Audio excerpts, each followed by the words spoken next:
Bismillahir-Rahmanir-Rahim. The Quranic System of Sustenance. By Allama. A. Parwez. Translation. Fazal Kareem and Salayina Kareem. Afterword. In this book we have described the divine system of Rububiyyah in detail. We deem it appropriate to end with a summary of its essential features in order to reiterate all that we have covered. A human being is comprised of two things: his body and his self. His body is subject to physical laws, and in accordance with these laws it must one day perish. But his self is not subject to physical laws, so it does not die in accordance with these laws. It has the potential to live forever, but the only means by which it can act and reveal itself within the confines of time and space in this present universe is via a physical body. Therefore a human being can only develop his self and unfurl his hidden potential by first taking care of the needs of his body. Meeting the physical needs of the body has been handed over to the intellect, or survival instinct. For this reason, intellect concludes that the best way to survive and grow strong is to hoard the means of sustenance it must take. However, the development of the self is governed by a different law. The more we leave open the available resources for the benefit of everyone, the stronger the individual self will become. It must give. Conflict. Thus there is a conflict of interest between the intellect and the self. Resolving this conflict is the greatest challenge in human life. Humanity so far has considered two solutions. One group advocates that the individual should focus all his energies on the self, and ignore the demands of the intellect in the process. According to this group, the secret to developing the self lies in destroying the physical body. This group is called spiritualist or religious. The other group declares that the self doesn't exist, and that the true and only purpose of life is to look after the physical body. Hence the individual should be left free to follow the demands of his intellect. This group is called materialist or mechanist. The Quran states that both these concepts of life are wrong. It asks humanity to listen to God's invitation and place their trust in Him, and in return He promises to resolve this conflict. The Quran teaches that choosing between the self and the body is itself wrong. We don't treat a headache by cutting off the head. Developing the self requires the ability to act, which in turn requires a healthy body. Hence the physical needs of the body cannot be ignored either. On the other hand, the Quran also teaches that the ultimate purpose of life is to develop the self, and that the body is only an instrument to that end. To treat the instrument as the object of development is to make the grave error of avoiding the real object and shirk from reality. The true way therefore is to satisfy the demands of the intellect and simultaneously achieve the higher purpose of strengthening the self. The Quran has stated that as long as humanity is divided and fails to unite, the intellect of every individual will be concerned only with protecting its self-interest. This will inevitably lead to clashes and perpetual chaos. The only way to end these clashes is to create an environment in which people are no longer anxious about meeting their material needs. And this can be accomplished only if the administration takes on the responsibility of meeting these needs, treating all citizens as members of one family. Obviously, such an environment can only be created if the means of sustenance are in the control of society and not subject to private ownership. Hence the Quran states that no one has the right to privately own the land and all the natural resources it contains. When people feel secure that their needs and those of their children will be met, then of course the intellect will be satisfied that it need not resort to hoarding. Instead of worrying about the protection of so-called personal interest, the intellect will make decisions that are in harmony with the true needs of the self. Hence in practice the intellect will not think in individualistic terms but in terms of the collective, and indeed humanity. In accordance with the saying of the messenger, Satan will have become Muslim. To give, therefore, also means that all our creative energies will be directed at benefiting and strengthening the whole. Obviously there will be no question of private ownership in such a society, since society will have taken care of the needs of every individual. The output of every individual will be effectively pooled to benefit everybody. Thus the divine program is the only way to satisfy the intellect as well as to attain the higher purpose of developing the self. In order to ascertain how self-actualist a given individual is, we can check to what extent his personal attributes correspond, within human limits, to those of God. In Quranic language this is called the hue of God. 2. 138. Hue of God. Say. Our life takes its hue from God. And who could give a better hue to life than God? 2. 138. Knowledge of God's attributes can only be acquired through revelation. Wahi.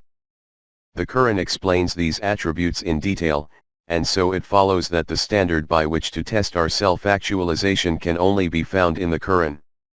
The Quranic ideal. A Quranic society has the following characteristics. 1.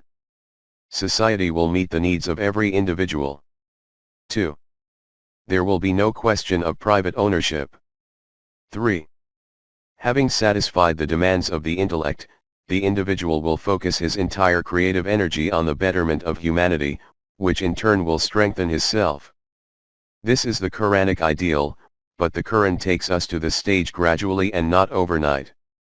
In the early stages individuals are encouraged to give sadaqat, alms, and charity, and laws governing lending and borrowing and wills and inheritance etc. are laid down. These laws are for a transitional period that will take society to the next stage. They exist to deal with the present state of affairs, but they nevertheless aim at the Quranic ideal. Thus the divine ideal of Rabbubiyya, sustenance of the universe, will be manifested within the earthly sphere as the sustenance of all humanity. The Quran has provided a detailed program for establishing this society, but the essential prerequisite is that its pioneers must firmly accept and have conviction in the following truths. 1. Human life is not limited to just the physical. The human self contains the potential for immortality. Life is a journey that doesn't end at death. Therefore human beings should not only take care of their short-term needs and desires, but should also fix their vision on the good things of the future. That is the last day. 2. Developing the self essentially means the ever-increasing development of attributes that reflect those of God, within human limits. 3. The secret to developing the self lies in giving instead of taking, that is how much an individual contributes towards the sustenance of humanity and in retaining the balance, husn, and beauty of the universe. When the pioneers' hearts are fully convinced of the above truths, this will be reflected in their general behavior, since they will be acting in accordance with God's law. Their good example will obviously influence the wider community, and eventually this will create a whole new society.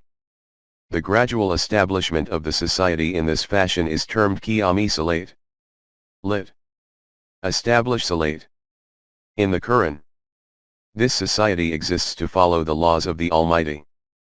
Regular congregations are a key feature of this system, and they also fall under the Quranic Qiyami Salat. The inevitable outcome of establishing Salat is giving zakat. Ita-e zakat. That is giving to humanity for its benefit. Indeed, the pivotal point of this system is Qiyami Salat and Ita-e zakat. And it is the meaning of Islam in practice. Thus the only praiseworthy system is one that takes on the responsibility of providing sustenance for humanity in accordance with divine directives. Hence the opening line of the Quran. Praise be to God, the sustainer of the worlds.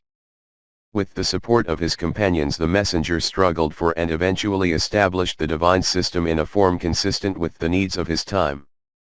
But after some time, vested interests regained their former control, and the system that the messenger had established effectively vanished.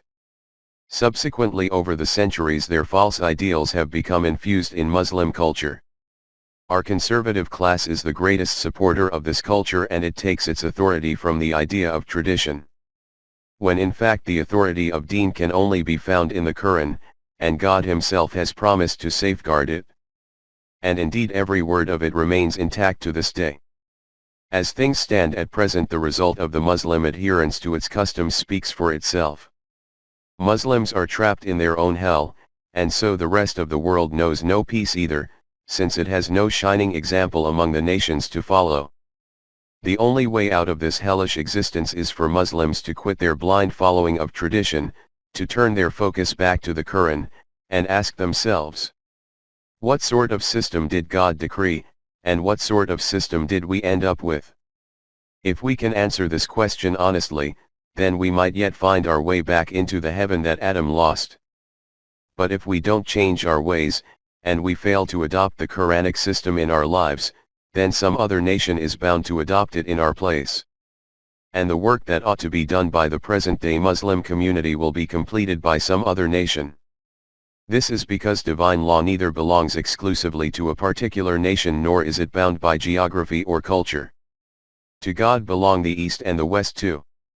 115. See also 2. 142, 26. 28, 70. 40, 73. 9. In the following verse, the Quran clearly states, behold, you are those invited to spend in the way of God. But among you are some that are miserly. But they are miserly at the expense of their own selves. Nafs. 47. 38. Next the Quran challenges this miserly mentality. Do they think that God needs them to establish the law? Or is he simply giving them guidance for their own good? God is free of all wants, and it is you that are needy. 47. 38.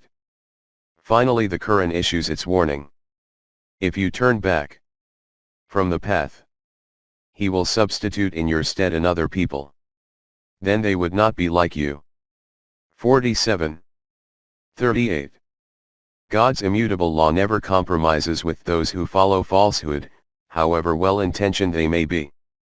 Not your desires, nor those of the people of the book, can prevail. Whoever works evil, will be requited accordingly.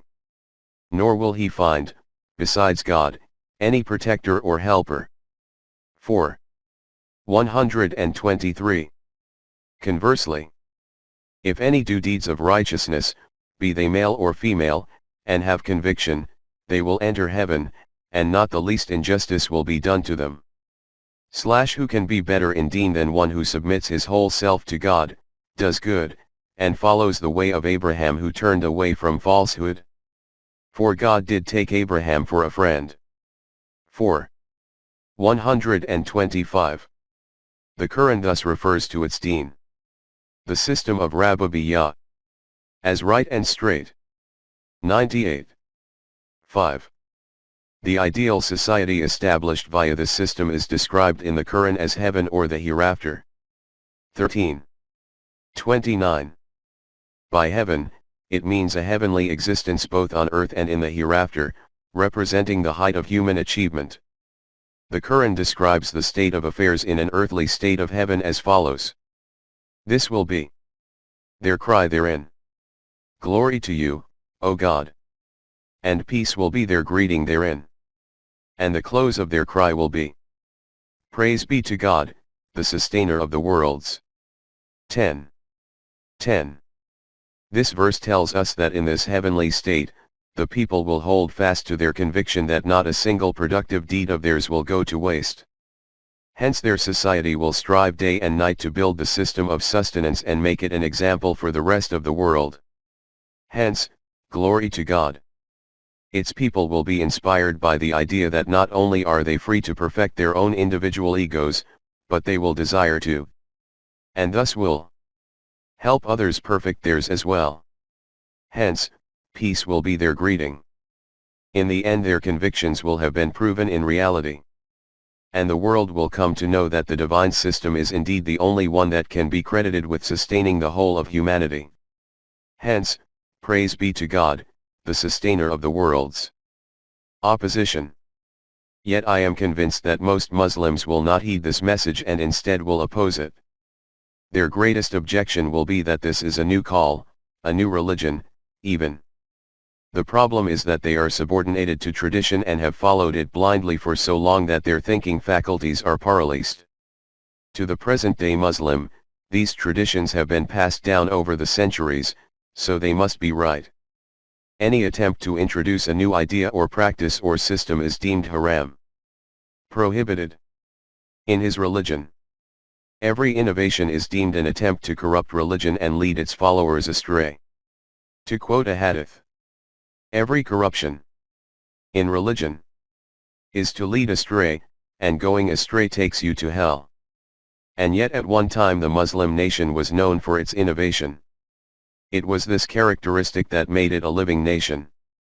It was an ever-evolving society, taking on new ideas and making changes in accordance with the exigencies of the times.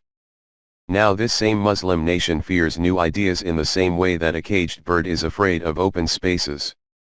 However, the concept of new versus old is strange in itself. Whatever is unfamiliar and not widely accepted is considered new. But once it is widely accepted, however quickly, it is deemed old. At present the Quranic system of sustenance seems novel and unfamiliar, and hence new. But let us consider the numerous Quranic concepts which at the time of its revelation were completely novel to the world, but which are now the norm in the modern age. For one, the idea that monarchy is inhumane, whilst accepted in today's world, was wholly alien at the time of the messenger. And the idea that we are equal at birth and division by caste and creed is unacceptable, when introduced by the Quran, was also totally new.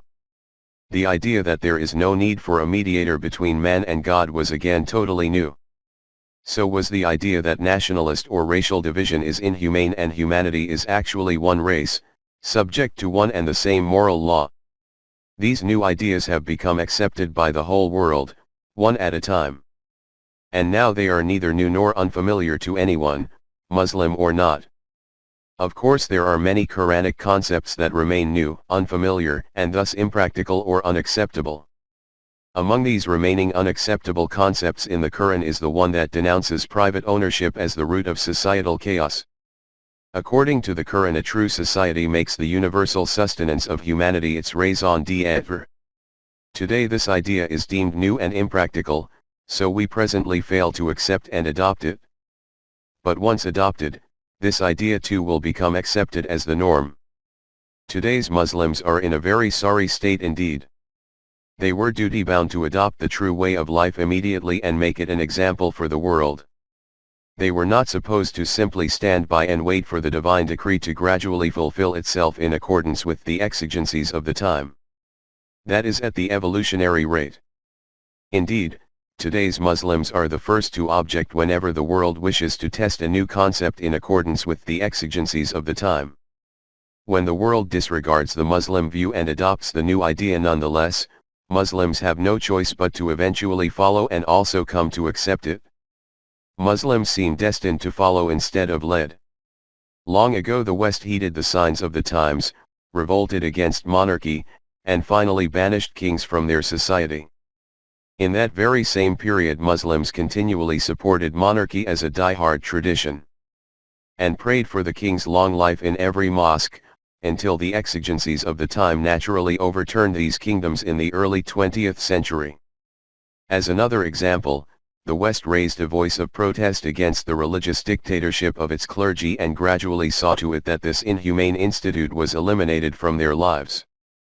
But Muslims continue to revere their holy men and priests to the present day. Of course these Muslim holy men too are losing their power with time. And again, whilst the West has formally abolished slavery, this curse is still alive in Muslim culture. And furthermore, today's Muslims are feeling the shame of this practice as the world sits in judgment against it and them. This then is the present condition of the nation that was supposed to lead by example. As we have mentioned above, when some other nation decides to adopt a concept that happens to exist in the pages of the Quran, Muslims are the first to oppose it. Incidentally, this was the mentality of the people of the book, Jews and Christians, when the Quran was revealed. Subsequently the first people to accept the teachings of the Quran were the unbelievers and idolaters from among the Arabs. Whilst the people of the book, despite being the recipients of earlier revelation, were its foremost opponents. The Quran addressed them with the warning, "Be not foremost among those who deny its." The Quran's truth. 2. 41. The Quran denied their claim that it was introducing a new religion. It declared that it was only repeating what had appeared in the very earliest revelation onward, including the books of Abraham and Moses. 87. 18-19. See also 53. 36-40. In fact, the followers of this earlier revelation had cast it aside, forgotten it, and adopted man-made religion instead, which was why they no longer recognized the original truth. Only a few from among the people of the book were willing to pay heed to the Quran. Like the people of the book before them, today's Muslim world is stuck in the same closed-minded mentality. The concepts of the Quran are plain to see, as they always have been. But since Muslims have put the book aside and have adopted man-made religion, they no longer recognize these concepts, and think that they are new. As a result, Muslims are also the first to object to them. Some may also be tempted to say that in this book we are interpreting the Quran in light of communist ideas. Insofar as interpretation is concerned, it is extremely important to bear in mind the following. The Quran contains a code of life from God addressed to all humanity and is valid to the last day. Therefore it exists in its perfect and complete form. There is no human or social issue for which the Quran has not provided guidance. Obviously, these issues and challenges don't present themselves all at once, but appear over time. History is witness that some issues that were considered unimportant in the past will later become critically important and receive universal attention. The Quran is designed such that thinking people easily recognize the merit of the guidance it has provided for every potential issue. Hence it states, "In time we shall make them." Those who think fully understand our signs in the utmost horizons of the world, and within themselves, their own nation, so that it will become clear unto them that this revelation is indeed the truth. 41. 53. In other words, with time thinking people will come to appreciate the merit of Quranic guidance and its application both at home and abroad. These signs thus serve to substantiate the truth of every single law in the Quran, as reflected in the positive effects of the Quranic program in every sphere of life. Since we don't consult the Quran in resolving the issues of our time, we fail to receive the benefit of its guidance. We are presently living in an economic age. That is, the question of resolving the economic problem is the main focus of our time. As I understand it, if we study and learn from the Quran as it directs us to, we will soon find that its divine system of Rububiyyah will give us much needed insight into resolving our present economic difficulties. The suggestion therefore that my understanding of the Quran has been inspired by Russian and Chinese communism is a shallow accusation. Such an accusation could only be made by someone who has studied neither communism nor the Quranic system of sustenance in detail. Whoever makes an in-depth comparative study of the two will find that at heart they stand in total opposition to one another. Indeed, we have critically analyzed communism throughout this book so that those with a superficial understanding of the subject will not jump to the wrong conclusion. As we have already explained, communism was certainly conceived as an attempt to resolve the modern economic question. It sought to create heaven on earth, but instead it led humanity to hell. Its fatal flaw was that it focused its entire ideology on the issue of bread. Of course, such a flaw was inevitable given that Marx was inspired by mechanistic thought. This theory treated humanity as nothing more than a steam engine that requires only fuel and water to keep it running. As long as these requirements are met, the driver can take the train along any track he chooses and the train will run blindly on. The train has no will of its own. It doesn't know where it is running or why. Eventually, when the train can no longer function and becomes useless, it can be replaced, since all it had ever worked for was fuel and water. According to this view of life, humans are not really alive, but are like parts of a machine. We can imagine what it takes to turn a living human being endowed with free will into a cog within a machine, or to make him run blindly on a railway track.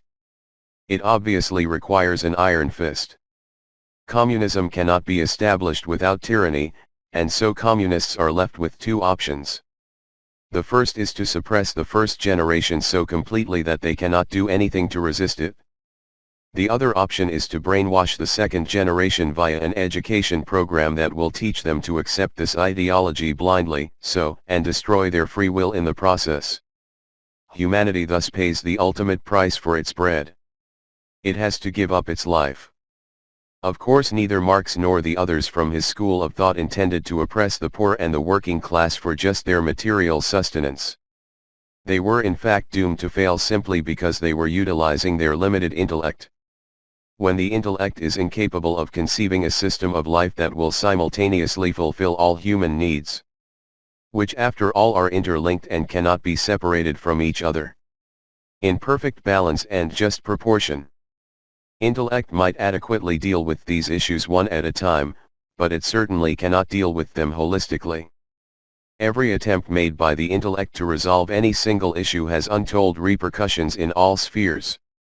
Conversely, since revelation treats human life holistically, the divine system can fulfill its every need. It is not that humanity is unaware of these issues. Of course, throughout history humanity has faced all manner of issues which are all on record, and which can therefore be compiled in one place for analysis. But human intellect cannot make sufficient sense of this data to create a system that will resolve all issues simultaneously. Nor has the Quran claimed that it will provide a blueprint the likes of which we have never seen before. It has simply offered a system designed to verify the truth of the ideals that have been presented to humanity many times before. A messenger comes to you confirming the truth that is already with you. 381. Humanity has long been searching for such a system, and to date it has failed spectacularly. The Quran, however, offers its matchless divine system along with the claim that it is beyond human capability to come up with an equivalent. Only the divine system can guarantee it will meet the physical needs of every individual, as well as his spiritual needs. Indeed, this is the meaning of life. Such a system cannot be found anywhere but in the Quran. The fact remains that human intellect constantly endeavors to resolve the issues before it, in accordance with the exigencies of the time. But solutions are never found easily. Humanity takes only small steps forward, and it is only after a long struggle and bitter experience that intellect happens upon a solution that is in line with the divine straight path. Sirati mustaqim. And even then the human solution is imperfect. It is limited in scope and may deal at best with one issue at a time, without taking into account the repercussions it may have elsewhere. Conversely, the guidance of revelation is holistic in its approach, and it takes us directly along the straight path. And whereas human intellect left on its own is in constant danger of losing its way, divine guidance is guaranteed to prevent such a possibility. We shall send you our guidance. And those who follow my guidance need have no fear, and neither shall they grieve. 238.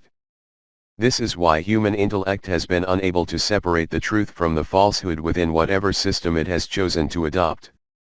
For example, the thought of Rousseau and et al. Rejected monarchy and chose to pursue democracy. Their endeavor was no doubt a step in the right direction. But their democracy did not take them where only revelation could have taken them. As a result, the Western concept of democracy is far removed from true democracy, and so presently we find that there are several versions of it being tested in various nations. If, instead of Rousseau, someone had come forward with a concept of democracy inspired directly from the Quran and with his vision fixed on its ideal, then the world would have immediately set itself on the path to its higher destination. And unlike the defective and false human democracy, the Quranic form would not have neglected life's other issues, but instead would have resolved them all. Similarly, the circumstances of the time compelled Marx et al. To resolve the economic question. Again, their intent was genuine and their best intellectual efforts did reveal a vague way forward. But they couldn't find their way onto the true straight path. Their sight was fixed solely on bread, and they failed to see that they were neglecting numerous other issues relating to the self. If at that time someone had come forward with a Quran-inspired solution to this question, then the modern world would have adopted the divine system of sustenance. Of course, it was the duty of those who claim to be the custodians of the final revelation to come forward with this solution. However, if Muslims fail to lead by example in light of revelation, what choice does humanity have but to continue to struggle using its limited intellect? Of course, a nation that at least utilizes its intellect is still better than the nation that neither takes its guidance from revelation nor utilizes its intellect. In order to reach the divinely ordained straight path, we must humbly accept that our intellect is indeed limited.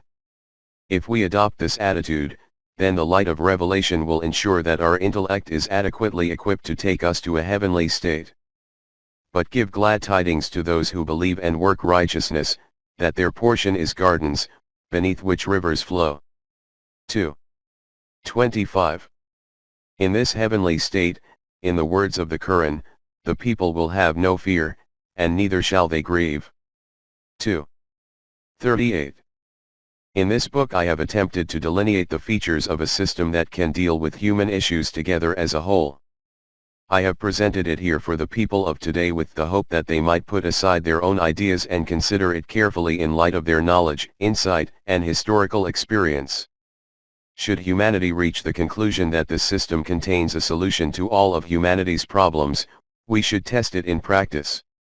After all, we cannot know for certain whether or not a system will have fruitful results without testing it. Incidentally, the Quran urges humanity to put its divine system into practice, in order that its results will speak for themselves. This book has been revealed to the end that it may warn everyone who is alive of heart, and that the divine word may be proved against all who deny the truth. 36:70. The Quran thus tells us that only those who are alive, that is, those who have a zest for life and can envision the limitless possibilities offered in the Quran, will heed its message and strive to make the divine system of sustenance a reality. As for those who are dead, those who have no appetite for life and have become mere men of clay, they are not even worth addressing. Indeed, neither does the Quran address this latter group, nor does this author have any expectations from them. As we have stated earlier, the Quran emphasizes that the establishment of an ideal human society is inevitable. This is nature's decision, and it is final. No force on earth can stand in the way of the divine system of sustenance. And they will ask you about the mountains.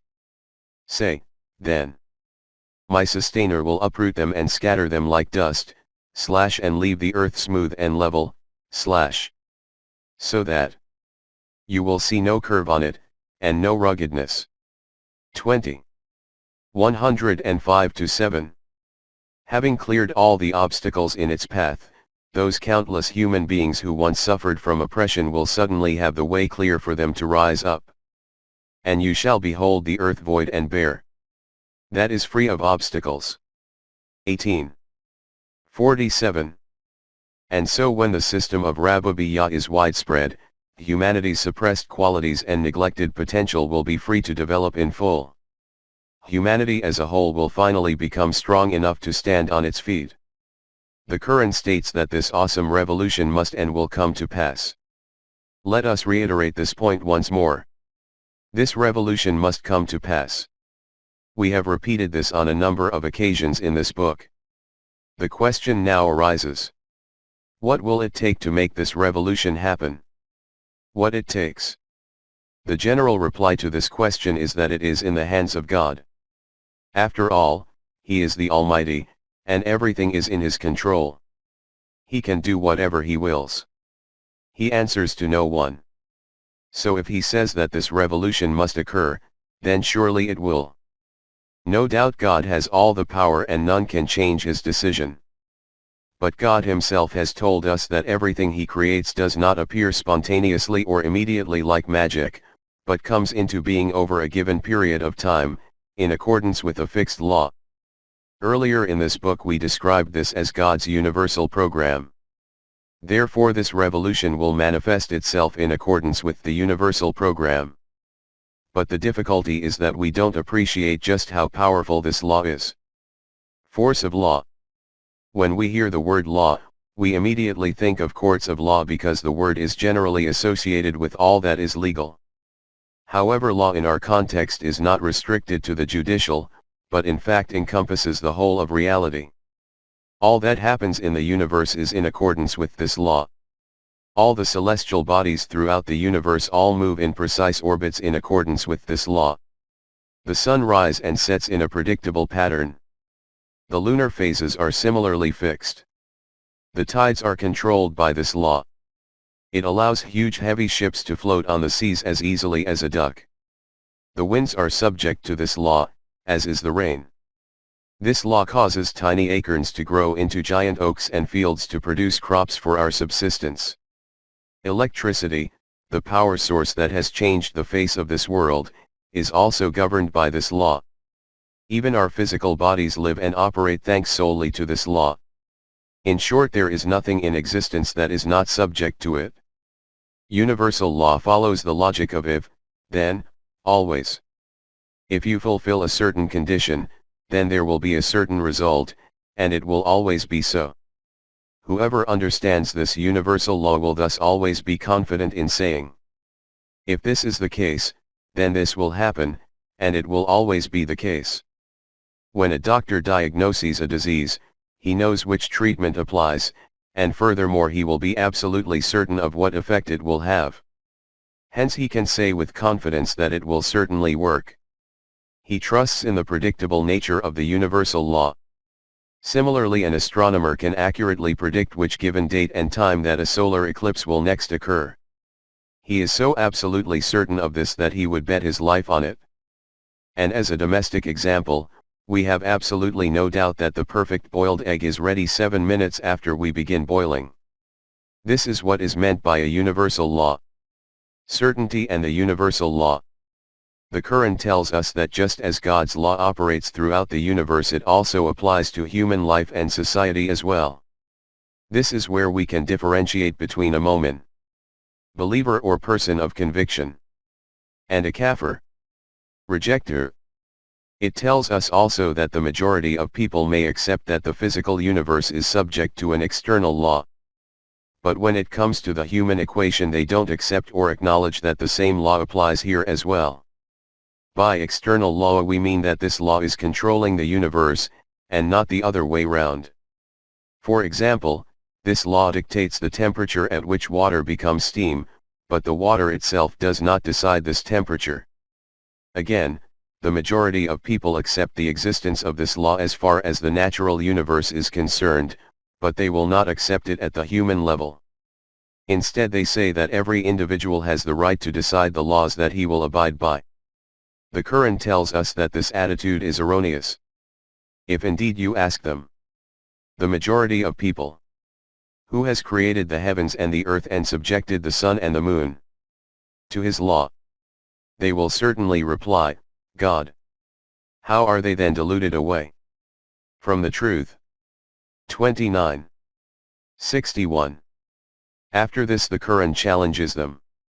If they accept that an external law is operational throughout the universe, then why, when it comes to human socio-economic questions, do they look to other man-made sources of law?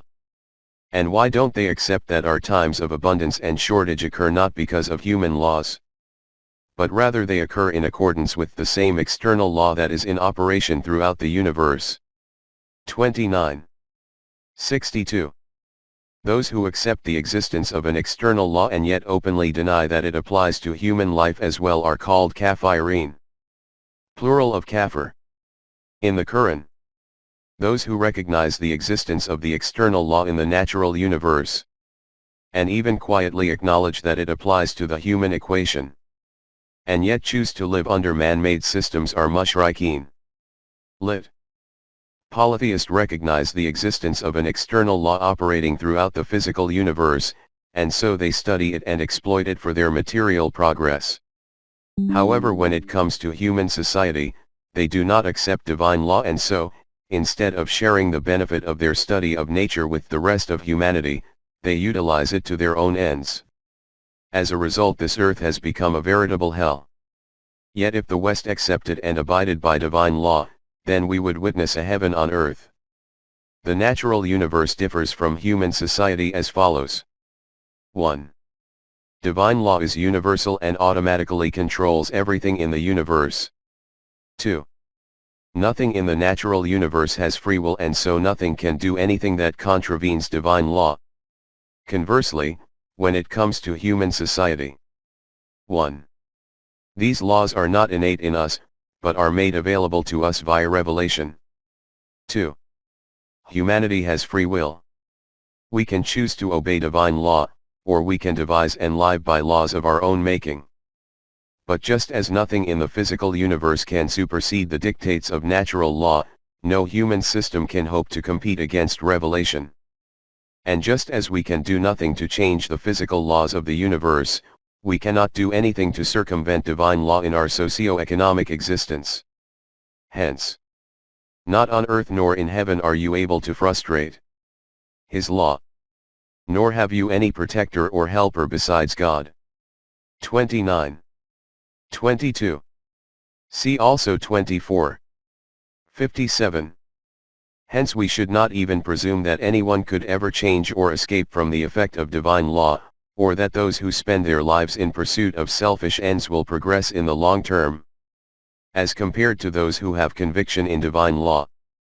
What do those who seek after evil, that is man-made, ways of life, think that we shall hold them equal with those who believe and do righteous deeds, that equal will be their life and their death? Ill is the judgment that they make. God created the heavens and the earth for just ends, and in order that each soul may find the recompense of what it has earned, and none of them be wronged. 45. 21-2.